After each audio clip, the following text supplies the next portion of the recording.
ان اللہ اشتری من المؤمنین انفسهم واموالهم بان لهم الجنہ۔ اللہ تعالیٰ نے قرآن مجید میں دو جگہ جہاد میں جان و مال کی قربانی پیش کرنے کے معاملے کو سودے اور تجارت کے ساتھ تعبیر فرمایا، اور اس تجارت کا ایک فریق وہ مسلمان ہے جو یہ کام کرتا ہے، اپنی جان و مال جہاد میں اللہ کے سپرد کرتا ہے، دوسرا فریق اللہ رب العزت ہے، خود اپنے آپ کو قرار دیا، اور اس کا بدلہ اللہ رب العزت جو دیں گے فرمایا کہ وہ جنت ہے اور اللہ رب العزت کی رضا ہے۔ جو آدمی اللہ رب العزت کے ساتھ جان و مال دینے کا عہد کرے سچے دل سے، اور میدان اور کرنا کیا اس کے بعد کہ عہد کرنے کے بعد لڑائی کے میدان میں آ جائے، اللہ تعالیٰ نے فرمایا کہ اب اللہ نے اس کی جان لی یا نہ لی، اللہ تعالیٰ اس کو جنت ضرور عطا فرمائیں۔ یقتلون تب بھی پکی، کافر کو مار کر چلا گیا تب بھی سودا پکا ہو گیا، اور خود قتل ہو گیا تب بھی سودا بہت پکا ہو گیا، اور اللہ تعالیٰ نے آگے خوشخبری بھی خود دے دی، مٹھائی بھی خود کہ سودا ہو گیا تو اس کی مبارکباد اور مٹھائی بھی اللہ رب العزت کی طرف سے۔ اللہ تعالیٰ نے ان مسلمانوں کو ساتھ ہی مبارکباد دے دی جو اللہ کے ساتھ یہ سودا کریں گے اور اس سے پیچھے نہیں رہیں گے کہ اپنی گھٹیا سی جان اور اپنا دنیا کا وہ مال کہ دنیا کا سارا مال بھی اگر کسی انسان کے ملکیت میں آ جائے، سارا کا سارا مال، یہ جنت کی ایک اینٹ کی قیمت بھی نہیں ہو سکتا۔ اللہ تعالیٰ نے جو جنت بنائی ہے اس کی ایک اینٹ کی قیمت بھی نہیں ہو سکتا، اور اللہ تعالیٰ اتنے تھوڑا سا مال لے کر پوری جنت عطا فرمائے،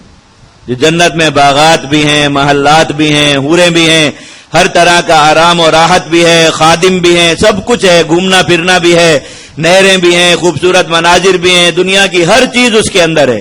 حتیٰ کہ بس آخری بات کہ جو کچھ بھی چاہو گے تمہارے لیے اس کے اندر موجود ہے۔ اللہ تعالیٰ وہ عطا فرما دیتے کہ اگر کسی آدمی نے کھجور کا ایک دانہ دیا اپنے مال میں سے، وہ بھی قبول ہو گیا تو اس کا بدلہ بھی پوری جنت۔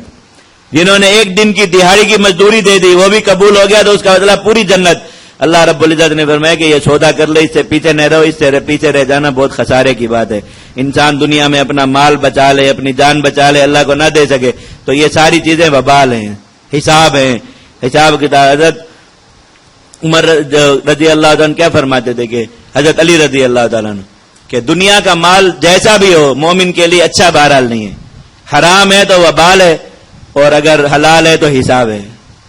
کہ اللہ نے فرمایا، خود فیصلہ فرما دیا کہ نعمتیں بھی جو کھاتے ہو اس کا بھی حساب دینا ہوگا۔ اللہ کے نبی صلی اللہ علیہ وسلم 3 دن بھوکے تھے، چہرہ مبارک زرد ہو گیا تھا بھوک کی وجہ سے۔ ابو بکر صدیق رضی اللہ عنہ بھی 3 دن سے بھوکے تھے، حضرت عمر بھی، دونوں آئے اس بہانے سے کہ اللہ کے نبی صلی اللہ علیہ وسلم کے پاس ہو سکتا ہے کھانے کی کوئی چیز آ جائے تو ہم بھی ساتھ مل کے کھا لیں۔ حضور نے دیکھا کہ دونوں کی وہی حالت ہے جو ان کی ہے، تو دونوں کو ساتھ لے کر چلے کہ نکلتے ہیں شاید اللہ کہیں سے رزق عطا فرمائے۔ ایک انصاری صحابی کے باغ میں گئے، انہوں نے دیکھا کہ تینوں آ رہے ہیں اور بھوک کے آثار چہرے پر بالکل ظاہر ہیں، تو فوراً بٹھایا، دسترخوان لگایا اور کہا کہ یہ کھجوریں چند لا کر رکھی، جلدی سے کچی کھجوریں درخت سے توڑی کہ کسی طرح کچھ بھوک کا جو ہے وہ کرے، کچی کھجوریں وہ سامنے رکھی، پانی لا کے رکھا، کہا آپ یہ کھائیے میں جلدی سے کھانا تیار کرتا ہوں۔ اللہ کے نبی صلی اللہ علیہ وسلم 3 دانے کھجور کے کھائے، پانی پیا اور کہا عمر یہ اللہ کی وہ نعمتیں جن کے بارے میں ہم قیامت کے دن سوال کیے جائیں گے۔ حضرت عمر رونے لگے، کہا یا رسول اللہ 3 دن بعد ایک آدمی کو کھانے کے لیے کچی کھجور ملے اور پانی کا گھونٹ ملے اور آپ فرما رہے ہیں کہ جو اس کا بھی حساب دینا پڑے گا، کیسے انسان حساب دے گا؟ پر میں اللہ کا قرآن یہ کہتا ہے کہ تم سے اس کا بھی سوال ہوگا۔ تو وہ حساب ہے، حلال کا حساب ہے اور حرام ہے تو وبال ہے۔ اب اس حساب اور وبال سے بچنے کا طریقہ کیا ہے کہ یہ مال اللہ کو دے دیجیے، بس یہ محفوظ بھی ہو گیا، وبال نہیں، اور اس کا حساب کتاب بھی ختم کہ اللہ کو دے کر اپنا مال پاک کر لیا تو باقی مال بھی حساب کتاب سے معمون ہو جاتا ہے، اللہ تعالیٰ کے حقوق اس میں ادا کر دیے تو اب جو ہے وہ حساب کتاب سے بھی انسان معمون ہو گیا۔ اب میں کہ یہ سودا اللہ رب العزت کے ساتھ کر لو، مزے ہی مزے ہوں گے، اور اللہ نے مبارکباد بھی دے دی۔ اب اس کے بعد بھی کوئی مسلمان نہ کرے تو اللہ رب العزت کی اتنی قیمتی پیشکش کا اس نے انکار کیا تو اس کو اگر آگے جا کر کچھ نہیں ملتا تو یہ اس کی اپنی ناشکری کی وجہ سے کہ اس نے اس سودے کو ٹھکرایا۔ بے شک اللہ تعالیٰ نے خرید لیا ہے ایمان والوں سے ان کی جانوں کو اور ان کے اموال کو اس بدلے میں کہ ان کے لیے جنت ہے۔ کریں گے کیا؟ اللہ کے راستے میں قتال کریں گے اور اس قتال میں کافروں کو قتل کریں گے اور خود قتل کیے جائیں گے۔ وعدن علیہ حقا فی التوراۃ والانجیل والقرآن، اللہ کے ذمے سچا وعدہ ہے، اور صرف ایک کتاب میں نہیں، اللہ نے جتنی بھی کتابیں نازل فرمائی سب کتابوں میں یہ وعدہ فرمایا کہ جو بھی اللہ کو جان و مال کی قربانی پیش کرے گا اللہ تعالیٰ اس کو ضرور جنت عطا فرمائیں۔ آپ نے پیچھے بنی اسرائیل کا عہد پڑھا، ان کو بھی یہی وعدہ تھا، تو یقیناً وہ وعدہ تورات میں نازل ہوا حضرت عیسیٰ علیہ السلام کا آگے سورۃ الصف میں آ رہا ہے، ان کی قوم کا بھی یہی کہا گیا. تو تورات اور انجیل ہر جگہ اللہ نے یہ وعدہ فرمایا، قرآن میں بھی، کہ جو جان و مال کا سودا کرے گا اللہ اس کو ضرور جنت عطا فرمائیں گے. ومن اوفى بعهده من اللہ، کوئی شک میں نہ رہے، اللہ سے بڑھ کر اپنے وعدے کو پورا کرنے والا کوئی نہیں. فاستبشروا، تو خوش ہو جاؤ مسلمانوں اس سودے پر جو تم نے اللہ کے ساتھ کر لیا. اگر نہیں کیا تو فکر کرو، اور اگر کر لیا تو خوش ہو جاؤ، شکر کرو، اللہ نے مبارکباد دے دی. وذالک هو الفوز العظیم، اور یہی بڑی کامیابی ہے. اور اگر چاہو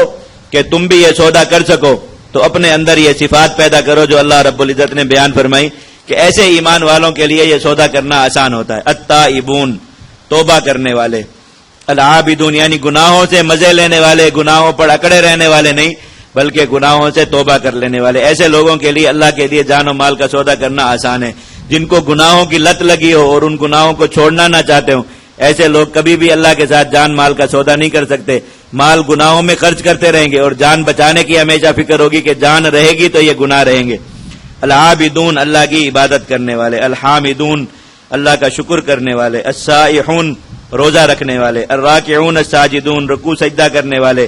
الامرون بالمعروف والناہون عن المنکر، اچھائیوں کا حکم کرنے اور برائیوں سے روکنے والے، والحافظون لحدود اللہ، اللہ کے مقرر کردہ حدود کی حفاظت کرنے والے. وبشر المؤمنین، ایسے ایمان والوں کو خوشخبری دے دیجئے.